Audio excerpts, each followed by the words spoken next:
شهر ترسونزاده از شهرهای صنعتی مملکت به حساب رفته در حدود آن کارخانه‌های خرد و کلان استحصالی فعالیت پرثمر دارند.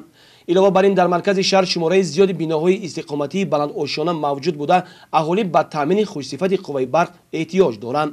از این خاطر برای فعالیت منتظم کارخانه‌های استحصالی گرم نگاه داشتن بناهای بلندآشیانه و تامین مردم شهر و دهات شهر ترسونزاده شبکه‌های برقی منطقه تمام امکانات‌ها را سفربر نموده در زیرزگاه برق تامین کنی تجهیزات‌های نو و زمانوی را نصب می‌کند.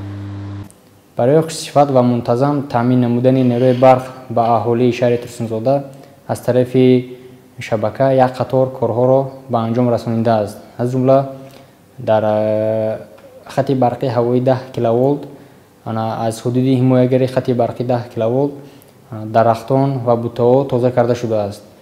در خط برقی 10 کیلوولت سیم‌های پولودینگ به سیم‌های آلومینی عوض کرده شده است. سیمچوب‌هایی که در حالت صدموی قرار داشتند به مقدار 268 عدد سیمچوب‌های پوسیده به ستونپاهای آهنی بتونی عوض کرده شده است.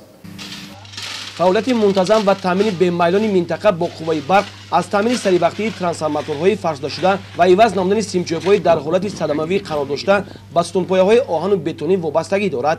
سال جاری نیز در این سمت کارهای معین به انجام رسانیده شده است.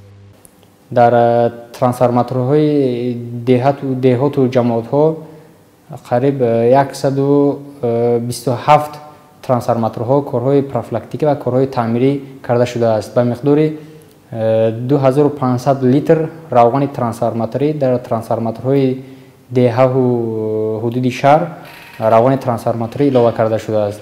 کارمندان شبکه‌های برق ترسونزاده همه وقت حرکت میکنند که صدمه‌های به عمل آمده رو سر وقت برطرف کرده برای خوشصفت و منتظم تامین نمودن نیروی برق به اهالی شهر ترسونزاده تمام چاره‌های ضروری را اندیشیده ایستاده است.